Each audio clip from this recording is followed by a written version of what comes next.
Hello guys and welcome back to Best Car Picks. നമുക്കെല്ലാവർക്കും 25 വർഷമായിട്ട് അറിയാവുന്ന മഹീന്ദ്രയുടെ വളരെ പോപ്പുലർ ആയിട്ടുള്ളൊരു വാഹനമാണ് ബൊലേറോ. ഇനീഷ്യലി 2000 കാലഘട്ടത്തിൽ ഇറങ്ങിയ സമയത്തൊക്കെ ഇത് ഭയങ്കര ഡിമാൻഡായിരുന്നു. ഇപ്പോഴും ഭയങ്കര ഡിമാൻഡാണ്, പക്ഷേ എടുക്കുന്നത് വേറെ പർപ്പസിലുള്ള ആൾക്കാരാണ് എന്ന് മാത്രം. അന്നത്തെ കാലത്ത് ഈ വണ്ടി അർമാഡ എന്ന് പറഞ്ഞ ആ സമയത്ത് ഇവരുടെ വാഹനത്തെ റീപ്ലേസ് ചെയ്തുകൊണ്ട് വന്ന വണ്ടിയാണ്. ആൻഡ് ഇപ്പോഴും ഡിസൈൻ വൈസ് ഒരു വ്യത്യാസമില്ലാതെയാണ് അവർ വണ്ടി ക്യാരി ഓവർ ചെയ്ത് പോകുന്നത്. പേരും വ്യത്യാസമൊന്നും വന്നിട്ടില്ല. ബൊലേറോ നിയോ എന്ന് പറഞ്ഞ TUV 300 ഫേസ് ലിഫ്റ്റ് ഒക്കെ അവർ ഇറക്കി. പക്ഷേ സ്റ്റിൽ ബൊലേറോ എന്ന് പറയുന്ന ഒരു ഒറിജിനൽ വാഹനം ഇത് തന്നെയാണ്. പിന്നെ ഇതിൻ്റെ അകത്ത് ഇപ്പം അവർ സിൽവർ ജൂബിലി അപ്ഡേറ്റ് ആയിട്ട് ഒരു പുതിയ വാഹനം ടെസ്റ്റ് ചെയ്യുന്നുണ്ട്. മിക്കവാറും നമ്മളെന്തോ കാര്യമായിട്ട് ചെയ്യുന്നുവെന്ന് കാണിക്കാൻ വേണ്ടിയായിരിക്കും അവർ മൊത്തം ക്യാമഫ്ലാജ് ചെയ്ത് ടെസ്റ്റ് ചെയ്യുന്നത്. ഈവൻ ഫ്രണ്ടിൽ കുറച്ചെങ്കിലും ഡിസൈൻ ചേഞ്ചസ് ഉണ്ടായിരുന്നു. നമ്മുടെ ബൊലേറോ നിയോ പോലും അവർ ഫ്രണ്ടിൽ മാത്രമേ ക്യാമഫ്ലാജ് ചെയ്തോളൂ, ബാക്കിലും സൈഡിലും ഒന്നും ക്യാമഫ്ലാജ് ചെയ്യില്ലായിരുന്നു. ഈ വണ്ടി പക്ഷേ മൊത്തം ക്യാമഫ്ലാജ് ചെയ്താണ് അവർ ടെസ്റ്റ് ചെയ്തുകൊണ്ടിരിക്കുന്നത്. ഹെഡ്ലൈറ്റ്, നമ്മുടെ ORVM, ഗ്രില്ല്, അതുപോലെ വണ്ടി മൊത്തം എല്ലായിടത്തും ക്യാമഫ്ലാജ് ആണ് ഈ വണ്ടിയിൽ നോക്കിയാൽ കാണാൻ പറ്റുന്നത്. പക്ഷേ പറഞ്ഞു വരുമ്പം എക്സ്റ്റീരിയറിൽ അങ്ങനെ പ്രത്യേകിച്ച് വ്യത്യാസങ്ങളില്ല. നിങ്ങളിപ്പോൾ ഇത് നോക്കുകയാണെങ്കിൽ ഗ്രില്ലിൽ പോലും കാര്യമായിട്ടുള്ള വ്യത്യാസം വന്നായിട്ട് കാണാൻ പറ്റില്ല. മഹീന്ദ്രയുടെ പുതിയ ലോഗോ ഒക്കെ ഡെഫിനറ്റ്ലി കാണാം. അത് പക്ഷേ ഈ വണ്ടിയിൽ വന്നിട്ട് ഇപ്പോൾ കുറേ കാലമായി. ഹെഡ് ലാമ്പൊക്കെ ആണെങ്കിലും സാധാരണ ഹാലജൻ ഹെഡ് ലാമ്പ് തന്നെയാണ് വരുന്നത്. ഫോഗ് ലാമ്പ് ഇപ്പോൾ ഈ വണ്ടിയിൽ കാണാനില്ല, പക്ഷേ അതൊരു കവർ ചെയ്ത് വെച്ചിരിക്കുന്നതായിരിക്കും, മിക്കവാറും നമുക്ക് കിട്ടുമായിരിക്കും. അതുപോലെ തന്നെയാണ് ഈ വണ്ടിയുടെ സൈഡ് ഡിസൈനും. ഇവിടെ നമുക്ക് ആ ഒരു പ്രോപ്പർ SUV പോലത്തെ ഒരു ബോക്സി ഷേപ്പാണ് കിട്ടുന്നത്. സത്യം പറഞ്ഞാൽ ഇതൊരു യൂട്ടിലിറ്റി വാഹനമായിട്ടാണ് പറയാൻ പറ്റുന്നത്. അതിന് വേണ്ടിയാണ് ഇത് ഉപയോഗിക്കുന്നത്. വളരെ റഫ് ആൻഡ് ടഫ് ആയിട്ടുള്ള ഒരു, ഇപ്പോൾ ബൊലേറോ നിയോയുടെ കേസിൽ ഞാൻ റഫ് ആൻഡ് ടഫ് എന്നാണ് പറഞ്ഞത്, പക്ഷേ അതിനേക്കാൾ കുറച്ചും കൂടെ റിലയബിൾ ആയിട്ട് വളരെ ബേസിക് ടെക്നോളജി മാത്രം വരുന്ന, എവിടെ ഏത് മെക്കാനിക്കിൻ്റെ കയ്യിൽ കൊണ്ട് കൊടുത്താലും ഈസി ആയിട്ട് നന്നാക്കാൻ പറ്റുന്ന ഒരു വണ്ടിയാണ്. അതുകൊണ്ട് തന്നെ ഇതിൻ്റെ അകത്ത് വളരെ കോസ്റ്റ്ലി ആയിട്ടുള്ള പാർട്സ് ഇല്ല, എല്ലാം വളരെ ചീപ്പായിട്ട് വാങ്ങാവുന്നതാണ്. ഈവൻ ഇതിന് ടയേഴ്സ് ആണെങ്കിൽ പോലും നമുക്ക് 15 ഇഞ്ച് അലോയ് വീൽസ് ആണ് ഇതിനകത്ത് കിട്ടുന്നത്. അതും പണ്ടൊന്നും അലോയ് വീൽസ് ഇല്ലായിരുന്നു, ഇപ്പോൾ ഈ അടുത്താണ് അവർ അലോയ് വീൽസ് ഒക്കെ കൊടുത്തു തുടങ്ങിയത്. പിന്നെ ടയറിൻ്റെ പ്രൊഫൈലും കൂടുതലാണ്, 215 ക്രോസ് സെക്ഷനാണ് ടയർസ് വരുന്നത്. അതുകൊണ്ട് പ്രൊഫൈൽ കൂടുതലായ ടയർ ആയതുകൊണ്ട് തന്നെ നമുക്ക് അത്യാവശ്യം കംഫർട്ടും കിട്ടും, പിന്നെ ഒരുപാട് റേറ്റും വരുന്നില്ല മാറ്റാൻ. ബാക്കിൽ തന്നെയാണ് ഇതിൻ്റെ സ്പെയർ വീലൊക്കെ അവർ ഇപ്പോഴും കൊടുത്തിരിക്കുന്നത്. പിന്നെ റിയർ ഡിസൈൻ ആണെങ്കിൽ പോലും ഫേസ് ലിഫ്റ്റ് അല്ലെങ്കിൽ ഇവർ അപ്ഡേറ്റ് എന്ന് പറയുമ്പം അതിൽ നമുക്ക് കാര്യമായിട്ടുള്ള ചേഞ്ചസ് ഒന്നും തന്നെ കാണാൻ പറ്റില്ല. റിയർ വൈപ്പർ, അതുപോലെ ടെയിൽ ലാമ്പ്സ് ഒക്കെ നമുക്ക് കാണാം. ടെയിൽ ലാമ്പ് കണ്ടിട്ട് എന്തോ ചെറിയൊരു LED ആക്കിയൊരു ഇതുപോലെ ഉണ്ട്, പക്ഷെ എന്നാലും അറിയില്ല വരുമോ ഇല്ലയോ എന്നൊന്നും. ഈ വണ്ടിയുടെ സിൽവർ ജൂബിലി എഡിഷനാണ് ഇനിയിപ്പോൾ ഇറങ്ങാൻ പോകുന്നത്. അതായത് ഈ വണ്ടി 25 വർഷം കംപ്ലീറ്റ് ചെയ്തതിൻ്റെ സന്തോഷത്തിൽ മഹീന്ദ്ര പുതിയൊരു അപ്ഡേറ്റ് ആയിട്ട് ഇറക്കാൻ പോകുന്ന വണ്ടിയാണ് ഇപ്പോൾ ടെസ്റ്റ് ചെയ്യുന്നത്.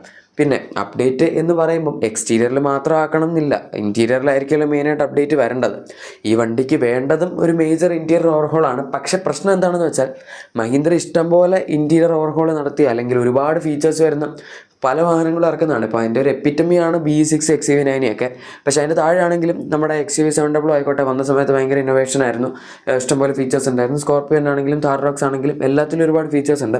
ഈവൻ അവരുടെ ഇപ്പോഴത്തെ എൻട്രി ലെവൽ വാഹനമായ XUV 3XO ആണെങ്കിൽ പോലും ഇഷ്ടംപോലെ ഫീച്ചേഴ്സ് അതിൻ്റെ അകത്ത് വരുന്നുണ്ട്.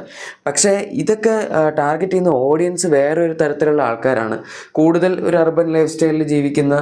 പക്ഷേ ഇപ്പം സ്കോർപിയോനൊക്കെ അല്ലെങ്കിൽ താർ റോക്സ് ഒക്കെ ആണെങ്കിലും സ്റ്റിൽ അർബൻ എൻവയോൺമെൻറ്റിൽ ജീവിക്കുന്ന, പക്ഷെ എന്നാൽ കുറച്ചൊക്കെ ഓഫ് റോഡ് പോകണം അല്ലെങ്കിൽ ഇത്തിരി ടഫായിട്ടുള്ള വണ്ടി വേണം എന്ന് ആഗ്രഹിക്കുന്ന ആൾക്കാരാണെന്നേ ഉള്ളൂ. അല്ലാതെ ഹാർഡ് കോർ ഓഫ് റോഡ് പോകണം, ഇതിപ്പോൾ ഓഫ് റോഡ് പോകാനുള്ള വണ്ടിയൊന്നും അല്ല ബൊലേറോ. ബട്ട് സ്റ്റിൽ നമുക്കൊരുപാട് ഈസി ആയിട്ട് റിപ്പയർ ചെയ്യണമെന്നോ ചീപ്പായിരിക്കണം മെയിൻറ്റെയിൻ ചെയ്യാനെന്നോ അല്ലെങ്കിൽ കൊണ്ട് നടക്കാൻ വളരെ എളുപ്പമായിരിക്കണം, വണ്ടിക്ക് റിലയബിലിറ്റി ഇഷ്യൂസ് ഒന്നും വരരുത് എന്നുള്ള രീതിയിൽ എടുക്കുന്ന ആൾക്കാരല്ല ബൊലേറോ. അങ്ങനെ ആൾക്കാരല്ല മറ്റുള്ള വണ്ടിയിൽ എടുക്കുന്നത്. പക്ഷേ ഈ ഒരു പർപ്പസ് ഉള്ള ആൾക്കാരാണ് ബൊലേറോ എടുക്കുന്നത്. കാരണം എവിടെ എങ്ങനെ പോയാലും വണ്ടിക്കൊന്നും പറ്റില്ല എന്നറിയാം. ഇനിയിപ്പോൾ ഇൻ കേസ് പറ്റിയാൽ തന്നെ വളരെ എളുപ്പമായിട്ട് നന്നാക്കാനും പറ്റും.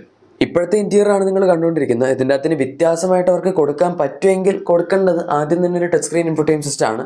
കാരണം ഇപ്പോഴത്തെ എല്ലാ വണ്ടികളിലും വളരെ ബേസിക് ആയിട്ടുള്ളൊരു സാധനമാണത്. അത് കൊടുക്കുന്നതുകൊണ്ട് പ്രത്യേകിച്ച് കുഴപ്പമൊന്നുമില്ല.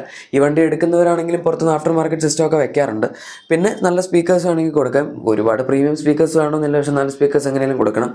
പിന്നെ നമുക്ക് കൊടുക്കാൻ പറ്റിയൊരു സംഭവം, ഇതിൻ്റെ അകത്ത് wireless Android apple CarPlay or wired ആണെങ്കിലും കുഴപ്പമില്ല, ആൻഡ്രോയിഡ് ആപ്പിൾ കാർപ്ലേ കൊടുത്താൽ മതി. ബാക്കി സാധനങ്ങളൊന്നും ഞാൻ പറയുന്നില്ല. ഇത് വേണമെങ്കിൽ നമുക്ക് പുഷ് ബട്ടൺ സ്റ്റാർട്ടോ, ഓട്ടോ, AC, അത് ഇത് എന്നൊക്കെ പറഞ്ഞ് കുറേ ചോദിക്കാം. പക്ഷേ സ്റ്റിൽ ഇതിൻ്റെ അകത്ത് കാലിലേക്കുള്ള വെൻറ്റിൻ്റെ എയർ ഫ്ലോ പോലും ഈ അടുത്ത കാലത്താണ് അവർ കൊണ്ടുവന്നത്. അത്രയും കാലം നമുക്ക് ആകെപ്പാട് AC ഉണ്ട് എന്ന് മാത്രമേ ഉള്ളൂ. പണ്ടൊന്നും AC ഇല്ലായിരുന്നു, ഇല്ലാത്ത മോഡൽസ് ഉണ്ടായിരുന്നു. ഇപ്പോൾ എന്തായാലും കാലിലേക്കുള്ള എയർ ഫ്ലോ ഉള്ള മാനുവൽ AC ആണ് നമുക്ക് കിട്ടുന്നത്. പക്ഷേ അഗൈൻ ഞാൻ വീണ്ടും പറയുന്നു, ഇത് ഫീച്ചേഴ്സ് ഇല്ല എന്ന് പറഞ്ഞ് പുച്ഛിച്ച് തള്ളാൻ പറ്റിയൊരു വണ്ടിയൊന്നും അല്ല. അതുകൊണ്ട് അങ്ങനെ നമ്മൾ പറഞ്ഞ് ഉപേക്ഷിക്കേണ്ട കാര്യമില്ല. ഈ വണ്ടിയുടെ എഞ്ചിൻ ആണെങ്കിൽ പോലും ഇതിനകത്ത് ഇപ്പോൾ ഒരു 1.5 ലിറ്റർ 3 സിലിണ്ടർ 75 bhp 210 Nm ടോർക്കും ജനറേറ്റ് ചെയ്യുന്ന ഒരു എഞ്ചിനാണ് വരുന്നത്.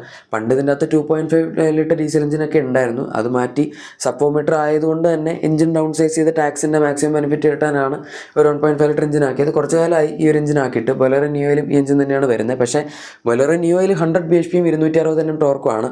ഇതിൻ്റെ അകത്ത് വേണമെങ്കിൽ ഇനിയിപ്പോൾ ബൊലേറോ ക്ലാസിക് എന്ന് പറഞ്ഞ പേരിലൊക്കെ ഈ വണ്ടി വരും റീബാറ്റ് ചെയ്ത് അല്ലെങ്കിൽ പേര് മാറ്റി ഇറക്കുകയൊക്കെ ആണെങ്കിൽ നമ്മുടെ ബൊലേറോ നിയോയിലുള്ള 100 bhp 260 Nm ടോർക്ക് വരുന്ന ഈ സെയിം എഞ്ചിൻ്റെ ട്യൂൺ കൊടുത്തുകൂടായില്ല. കാരണം കുറച്ചും കൂടെ കൂടുതൽ പവർ കൊടുക്കുന്നുണ്ട്, ആർക്കും പ്രത്യേകിച്ച് നഷ്ടമൊന്നുമില്ലല്ലോ. പ്രത്യേകിച്ച് മഹീന്ദ്ര എപ്പോഴും അറിയപ്പെടുന്നത് തന്നെ പവർ കൂടുതൽ കൊടുക്കാനാണ്. ഈ വണ്ടി എന്തായാലും അടുത്തൊരു 1-2 മാസത്തിനുള്ളിൽ വരും എന്നാണ് പറയുന്നത്. 25 വർഷത്തിൻ്റെ സെലിബ്രേഷൻ ആണല്ലോ, അപ്പോൾ പിന്നെ അത് അടുത്ത വർഷം ഇറക്കിയിട്ട് കാര്യമില്ലല്ലോ. എന്തായാലും നിങ്ങൾക്ക് എന്താണ് ഈ വണ്ടിയെ പറ്റിയുള്ള അഭിപ്രായം എന്ന് താഴെ കമൻസിൽ പറഞ്ഞേക്കാം. പിന്നെ നിങ്ങളുടെ എക്സിസ്റ്റിംഗ് വാഹനത്തിന് എന്തെങ്കിലും ചെറിയ ആക്സറീസോ ക്ലീനിങ് പ്രൊഡക്ട്സ് ഒക്കെ വേണമെങ്കിൽ നമ്മുടെ ഡിസ്ക്രിപ്ഷൻ അല്ലെങ്കിൽ പ്രൊഡക്ട്സ് ടാഗ് ചെക്കൗട്ട് ചെയ്താൽ മതി. വീഡിയോ ഇഷ്ടപ്പെട്ടെങ്കിൽ ഉറപ്പായിട്ടും ലൈക്കും സബ്സ്ക്രൈബും ഷെയറും ചെയ്തേക്കാം. നമുക്ക് മറ്റൊരു വീഡിയോയിൽ കാണാം. അതുവരെ thank you for watching my video and good bye.